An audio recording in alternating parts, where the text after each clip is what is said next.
Hello, welcome back to another breaking news update. My name is Jimmy Boyd, and you were watching Boyd News. I want to thank you so much for tuning in today.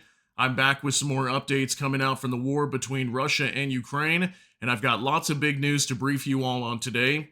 So, hope you all enjoyed your day yesterday. Yesterday was Christmas. Today is December 26, 2024. It is Thursday, the day after Christmas, and I definitely enjoyed my day yesterday. Spent lots of time with my family, enjoyed our Christmas gifts, and just kind of relaxed for the day. Hope you all did as well. And I want to thank you so much for tuning back in today. So much happened yesterday that I want to go over.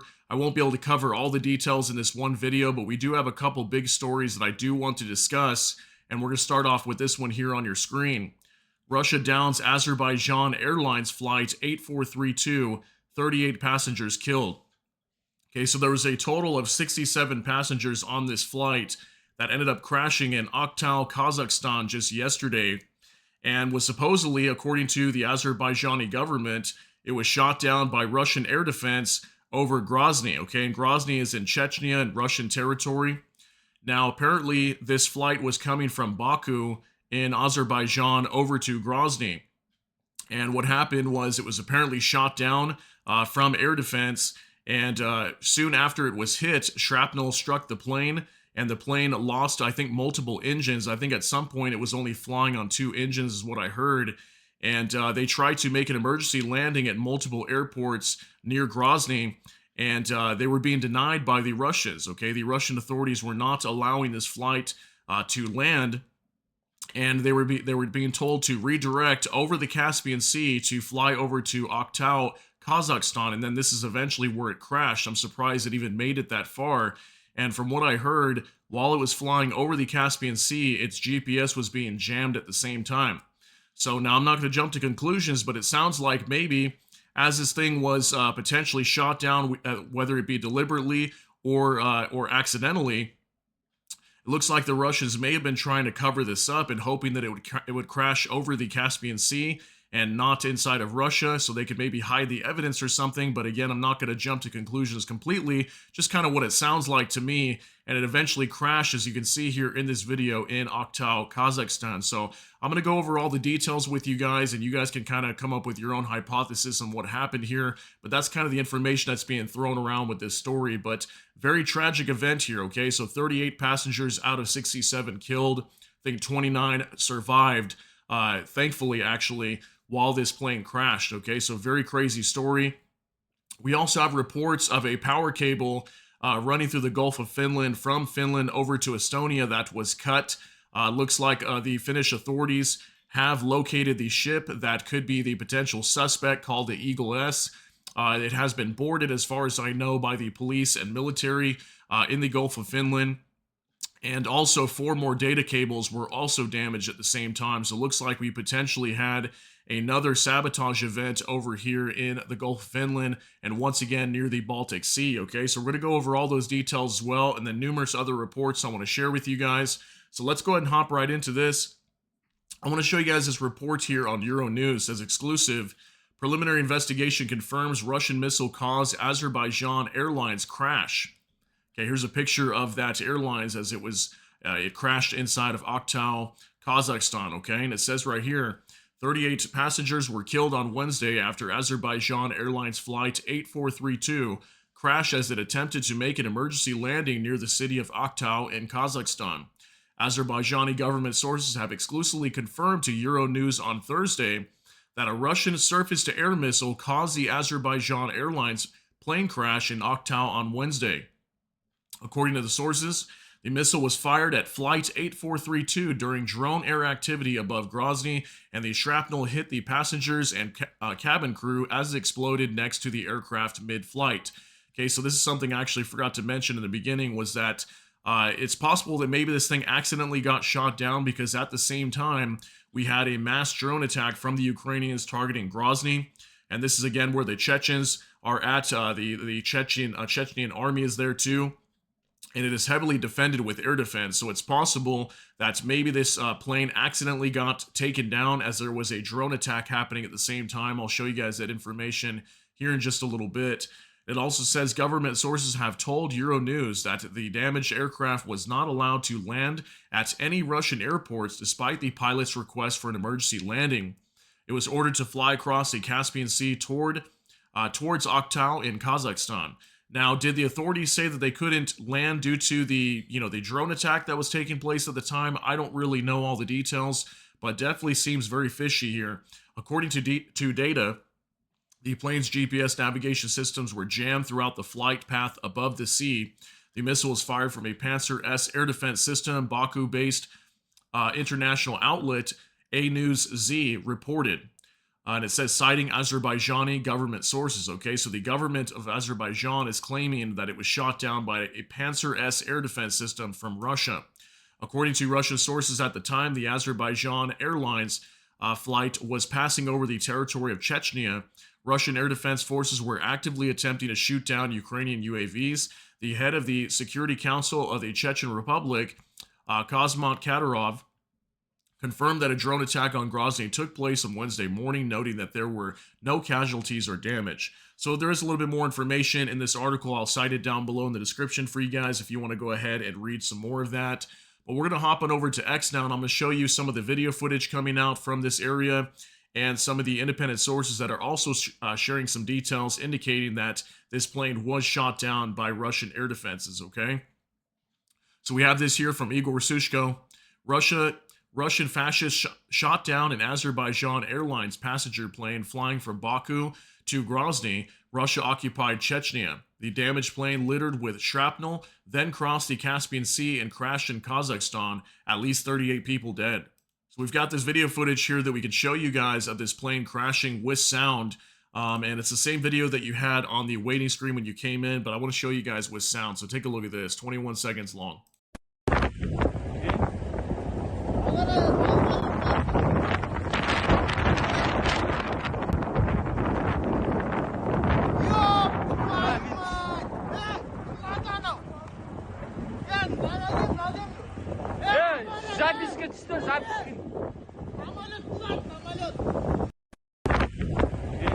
Alright, pretty sad video to watch here. Now again, 38 passengers losing their lives. I think even the pilots did not survive, I believe, but we did have 29 passengers that did survive, okay? So they're going to be able to give their testimony on what happened here, and I've got more information to show you guys what happened during this flight before it even crashed. Okay, so take a look at this well from Ozent Urikikoski. Crash of Azerbaijan Airlines flight J28243. Background, the pilots attempted to land at Grozny 2 times in the fog and failed. On the 3rd attempt, passengers heard an explosion after one stated that the plane's skin next to me flew off. Because they were on approach and below 10,000 feet, the cabin did not initially depressurize as the piece of shrapnel, which penetrated the fuselage, knocked one oxygen mask out of its compartment. See image 1. Okay, we'll look at that first. So image 1 right here, we can see a hole in the side of the plane here. Here's also the hole on the inside. You can see that oxygen mask hanging out right there, okay? So only one, if you notice, there's not more of them hanging, just one, right? Okay, and then we'll continue here, and it says, shrapnel also damage to one of the port flap fairings. See image 2. So we can see damage here also, okay? And again, the state-run TV in Russia at the time was claiming that birds happened to strike this plane. It was like a flock of birds, but we're seeing damage that doesn't look like it was potentially the birds that caused that, right?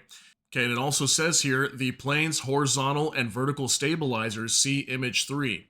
Okay, so down here we can see lots of damage to the plane on the stabilizers here, okay? There's some damage right there. Looks like shrapnel all over the place and all over the back of this wing here as well, and some damage right there.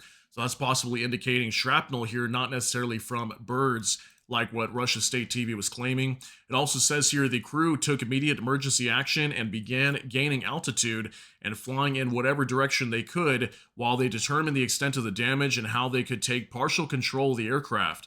The aircraft eventually started heading east over the Caspian Sea towards Kazakhstan, where the crew attempted an emergency landing at the Aktau airport. The pilots had to land the plane using the 2 engines and ailerons to steer while adjusting speed and the flaps to maintain or change altitude. a very difficult and dangerous situation to be in. And although the plane did crash, the bravery and training of the pilots saved multiple lives. Conclusion: a Russian or Chechen air defense crew mistook the aircraft as an enemy target and fired a SAM at it, possibly a man-pads. The SAM exploded by proximity fuse, sending a burst of shrapnel into the empennage, port wing, and port fuselage, resulting in the loss of control of the rudders and elevators. Okay, so it definitely does look like it's possible this was an air defense missile that took this thing down. Now take a look at this as well from Special Kursan Cat. Focus your attention on this part. Government sources have told Euronews that the damaged aircraft was not allowed to land at any Russian airports despite the pilot's requests for an emergency landing, and it was ordered to fly across the Caspian Sea towards Aktau in Kazakhstan. The Russians did not just shoot down a civilian aircraft in their airspace, but they also denied the pilots an emergency landing at one of the nearest airports, sending the damaged aircraft with passengers and a crew on a long 400 to 450 kilometer flight over the Caspian Sea to Kazakhstan. So that's insane to think about, right? I mean, this plane is requesting emergency landing over here near Grozny. Okay, this is where it was coming from Baku. As it was starting to approach Grozny, somewhere in this area, I think is where it got hit. And then I want to say also we had information that it was making several figure eights as maybe it was trying to land at Grozny, and then it eventually had to fly from here all the way over to Aktau while it was already damaged. Okay, so very insane. Why did the Russians not allow them to land at any of the airports over here? Pretty insane news to be seeing this. And again, very unfortunate that it resulted in the loss of 38 lives. Okay, also from Fake News.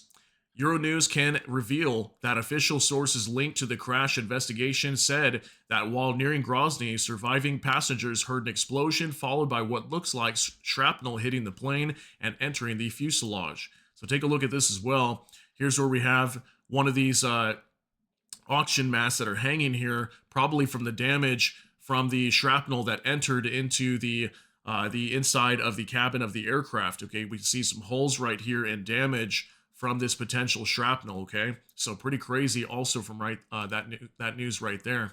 Also from Vicegrad24, breaking. It now turns out that Russia was shooting down Ukrainian suicide drones over Chechnya this morning when an Azeri passenger plane flying from Baku to Grozny, Chechnya, suffered damages mid-flight and later crashed in Kazakhstan during an emergency landing, 38 killed. So here's some video footage apparently coming out from that area showing a drone that was shot down. Now, I'm not 100% if this is from Grozny, but we do know, according to the top heads from Grozny and Chechnya, that there was a drone attack happening at that time. Okay, so it is very possible that maybe they mistakenly shot this thing down thinking it was enemy aircraft or a drone incoming, but it was actually a civilian passenger plane. Okay. So also another video coming out from Matt Wallace. They really expect us to believe birds did this. Okay, so we got an 18-second clip that's going to show the damage to this airplane as it was already on the ground after it crashed. Take a look at this.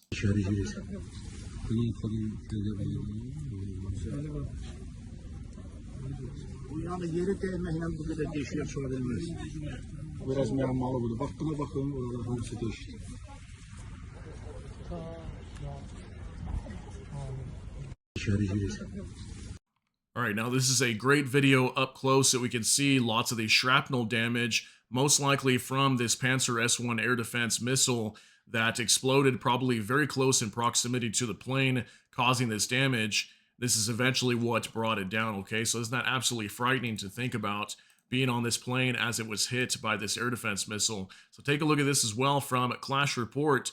From comparison, this is what an aircraft damaged by shrapnel from air defense systems looks like.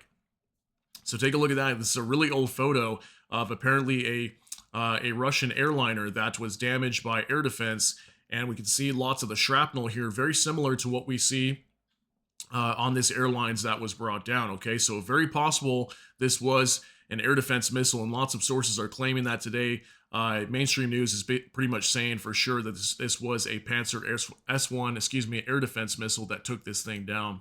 Okay, also from Nexta, the Israeli airline El Al has canceled flights to Russia following the plane crash near Aktau. Due to events in Russian airspace, El Al is suspending all flights on Tel Aviv, Moscow route for the coming week. Next week, the situation will be reassessed and a decision on resuming flights will be made. Passengers will be notified shortly, the airline's press service stated. So here's a picture of one of these airlines from Israel called El Al. Okay, so it looks like Israel is starting to cancel some of their flights to this area due to this recent downing of this aircraft for flight concerns. Okay, so now we're going to move on to talk about this power cable that was cut between Finland and Estonia. This is from Anton Gerashenko. Electricity between Finland and Estonia through the S-Link 2 connection is currently halted. There have been reports that a Xinjiang vessel from Hong Kong has crossed S-Link 2 today at noon. As it moved in the area of the cable, its speed decreased. Authorities are investigating the incident.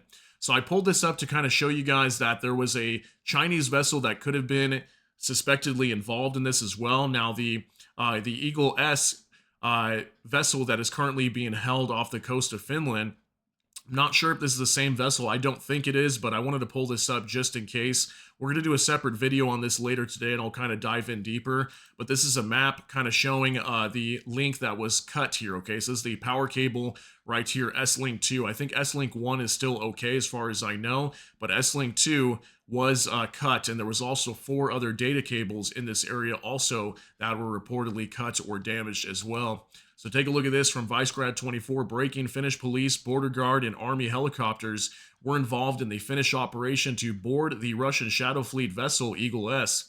Its captain is the main suspect in yesterday's attack that destroyed the undersea power cable S-Link 2 between Finland and Estonia. So here's the path that this vessel was taking as it was crossing here through Finland, which would be up here in the north, and also Estonia. And these cables run right in this area over here. Okay, so supposedly it had slowed down, and we apparently too the anchor also was not found on this ship as they boarded it. So I'm going to give you guys some updates regarding the boarding of this ship as well. So the Eagle S is the suspected vessel of damaging this power cable and the 4 data cables in this area. Take a look at this as well from Tomi. Eagle S made moves like this on top of the S-Link 2 cable. There are no sensible explanations for these moves. No wonder why it's currently under investigation as main suspect for sabotage. Finnish border guard is keeping the ship on Finnish territorial waters. So if we look at the path that this ship was taking, we can see it kind of did some loops here, which do seem a little strange why it would have to do that. If there was some sort of emergency situation, or maybe they were trying to rescue somebody, that would make sense. But as far as I know, there was no information like that. So why would it be making these kind of twists and turns like that if it was not deliberately trying to do something like damage the cables or something? So very interesting information. We'll see what comes out here. And again, I'll give you guys another update later today. Also from Anton Gerashenko, Finnish authorities are giving a press conference regarding the S-Link 2. Police has reason to suspect that the cable was broken off due to external force. However, they have not yet been able to investigate the seabed. 4 more data cables were also damaged. Police say it is part of the same operation. According to the National Bureau of Investigation, or NBI, the case is now being investigated as aggravated criminal damage. Eagle S ship is the main suspect. It is taken into custody by border guard. Its anchor was down in the vicinity of the cable, which was unusual. Customs has also launched a preliminary investigation into a case of aggravated sanctions violation. They suspect Eagle S belongs to Russia's Shadow Fleet. It was transporting unleaded petrol loaded in Russian ports. So I believe it was transporting fuel from St. Petersburg, and it was supposed to go through the Gulf of Finland and then eventually through the Baltic Sea and heading over to Egypt to drop off this fuel, okay? And from what we understand, the sources over here from Finland are claiming that this ship was part of Russia's Shadow Fleet, okay?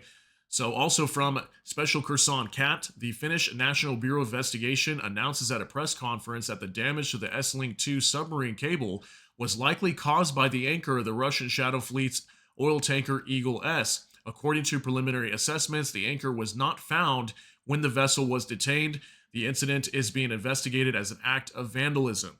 Okay, so also here this information indicating that, they did not find the anchor. So was the anchor dropped after maybe they cut these cables? We don't really know yet.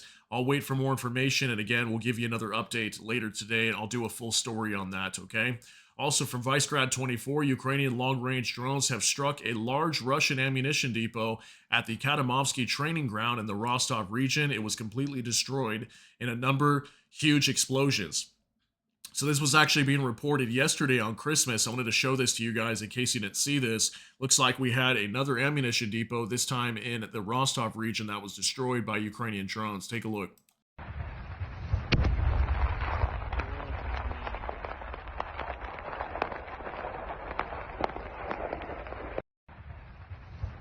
All right, so I want to say this is probably somewhere around 3 or 4 just in the last week that have been destroyed. These ammunition depots for the Russians. Now this time again in the Rostov region of Russia. Okay, this is like southwestern Russia. We've been talking about Rostov a lot recently, and it has been attacked by drones and missiles repeatedly just over the last couple weeks. All right, also from Bliskovka, airborne alert sounds in temporarily occupied Sevastopol, Crimean Bridge blocked. Local channels write about threat of Storm Shadow launches.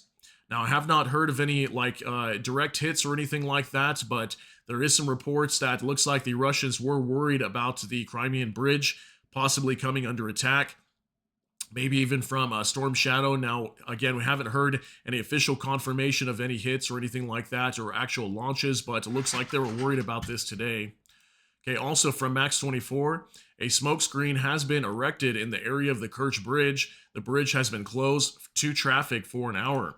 Okay, so it looks like the Russians also erected a smoke screen to protect the bridge from any possible attacks from Storm Shadow or anything like that, maybe trying to strike this bridge. We've been hearing that Ukraine was eventually going to try to go after this thing.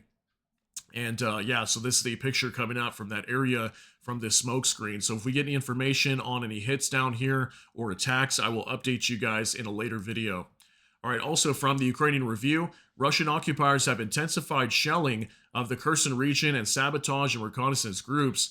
Enemy groups are trying to gain a foothold in the territory controlled by the defense forces, according to RBC Ukraine. So far, no attempt has been successful. They have all been destroyed. The command sets them the task of capturing at least a part of the right bank Kherson region and establishing themselves there. Okay, so over the last maybe 3 to 4 days, we've been reporting that the Russians are trying to storm onto Kherson right now. I think anywhere from 4,000 or more troops trying to push over the Dnipro River to get into the city of Kherson over here. It looks like they're still trying to launch more attacks over here and intensified shelling, according to this information. But as far as we know, the Russians have not made it into Kherson yet. So the attacks are still ongoing at this time down here. Also from Chuck Farrer, precision strike, Ukrainian HIMARS took out the headquarters of Russia's 810th Marine Brigade, hidden in a 5-story building in Elgov, Kursk. Among the dead were Deputy Commander Lieutenant Colonel Salim Pashtov. The 810th was among many Russian units who have been executing Ukrainian POWs. So it looks like we had a successful precision strike with using Ukrainian HIMARS, striking a headquarters of Russia's 810th Marine Brigade. This is that commander, apparently he was speaking on some news channel a long time ago. And I'm not sure why they blurred out his eyes here, but this is apparently the commander that was potentially eliminated in this HIMARS strike, along with other Russian units, okay? So very big strike to report in Elgov in the Kursk region of Russia. Okay, also from Nexta, the Russian army is attempting to encircle the Ukrainian city of Pokrovsk. Russian forces are attacking from 2 flanks, concentrating all available resources, according to a representative of the Ukrainian armed forces on Ukrainian television. The fighting has not yet reached Pokrovsk or its suburbs, but the occupiers plan to secure positions on the outskirts to weaken the Ukrainian logistics hub. Urban warfare poses a risk of significant losses for the Russian army. So we keep hearing that the Russians are getting closer and closer to Pokrovsk, that major transport rail hub city on the Eastern Front in the Donetsk region. This is just another update letting you guys know that the Russians are trying to encircle this city right now. They have been getting a little close to starting to move around the south side, last we heard, but the Russians were apparently wiped out in that area. But looks like they're still continuing to try to close off this city so they can take it over. Okay, so that was a quick update coming out from the Eastern Front. Also from War Translated Dmitry, photos of Christmas Pokrovsk, from which the Russians is now only 6 kilometers away. There are almost no people, FPV drones are flying, and explosions are echoing. So these are pictures coming out from Pokrovsk, actually, to show you guys. You can see there's just no power here or nothing, okay? It's a very dark town, completely destroyed. Looks like we have major hits here on this building also. Looks like some sort of government building, and we've still got vehicles. I think there's still something like 10,000 people living here, but for the most part, many of these citizens have left. I think there was anywhere from 45,000 or more citizens that originally lived here in this city prior to it being attacked by the Russians, okay? So major battle still ongoing in this area at this time. All right, now from Vicegrad 24, breaking: Russia immediately halts all air traffic to 4 main airports in the Moscow region: Sheremetyevo, Domodedovo, that's a hard one to say, Nukovo, and Zhukovsky for safety reasons. The Kaluga airport in the Kaluga region has also been closed. Okay, so I'm thinking that maybe this information actually just coming out in the last like 4 hours today. So maybe there's another drone attack potentially onto Moscow region today. Have not heard that information being confirmed yet. Or maybe some of these long-range missiles might be used. I'm not sure yet. But the many airports in the Moscow region, also Kaluga region, which is very close by also, were starting to close due to a potential aerial attack. Okay, so if we get more information on that, I'll let you guys know as well. Also from Max 24, Lukashenko said that Belarus will deploy a dozen Oreshnik missiles, and if Moscow wants to deploy more, Minsk is ready. Okay, so we've been hearing also from Belarus that they may be receiving some of these Oreshnik medium-range ballistic missiles from Russia, the one that was fired into Dnipro several weeks back. We heard that one already might be there right now, I think is what the Belarusian president, Alexander Lukashenko, was stating recently, and he's saying that they may deploy even a dozen of these. Now, could this take a whole year for that to happen? Yeah, probably, but we were also hearing that at a recent conference that Alexander Lukashenko and Vladimir Putin were holding in Minsk just a few weeks back, that they weren't going to be deploying these until next year, like mid of next year or something like that. So I don't know really what's going to happen yet, but that was something that he stated today. They might get a dozen of these in the future. Also for Max 24, DPRK: soldiers are taught to shoot down FPV drones with bait. You need to create a trio, 3 people. One of them will lure the drone. When the lure stops, the drone will supposedly also stop, and on the sides there are 2 shooters. There are shooters 10 to 12 meters away. So it looks like there was a letter being given to the North Korean soldiers that are currently fighting on the front. I don't know if they're being used as bait, is what it kind of seems like here. We can see a little picture that was drawn to kind of show that maybe one of them stops moving. The drone will target that one person not moving, and then the other 2 on the side can shoot it down, is kind of what I understand from here. So it looks like the North Koreans are trying to be briefed in some ways on how to deal with some of the FPV drones, as the FPV drones are very devastating for not only North Korean soldiers, but for the Russians as well. So they're trying to combat against these FPV drones, okay? Moving on to another update from Bliskovka. I've got 2 things left to show you guys before we get you out of here. This says, Air Defense Forces of Ukraine destroyed 20 out of 31 Russian UAVs. Due to the active counteraction of the defense forces, 11 Russian imitator drones were lost locally. So it looks like we had a smaller drone attack over the last 24 hours. 31 Russian UAVs were fired. And this is probably because yesterday there was a massive attack onto Ukraine again. We had, I think it was somewhere around 70 missiles or up to 100 that were fired yesterday. Lots of cruise missiles going into Ukraine. I think we had damage there also. I actually forgot to mention that today in our video. Yeah, massive attack on Ukraine also yesterday, which also is why we're not seeing much of an attack today. Just 31 UAVs that were fired, and Ukraine's claiming to shoot down 20 of these. 11 of them lost, most likely due to electronic warfare. Okay, also one last thing to share from Max 24, Russian losses. All right, we've got this diagram to kind of show you guys some of the losses being reported from the Ukrainian side. For the Russian army, 1,540 personnel, 2 tanks, 10 armored personnel vehicles, 24 artillery systems, looks like 1 anti-aircraft warfare system, 63 vehicles and fuel tanks, 55 cruise missiles, this is from that attack yesterday, and 63 UAV operational tactical levels, so UAVs being shot down as of yesterday as well. So major attacks still happening inside of Ukraine. And also at the same time, there was that exchange of drones going into Russia yesterday, which is why potentially we had this plane being shot down over Grozny or inside Russia that had to divert and eventually crash in Aktau, Kazakhstan. Okay.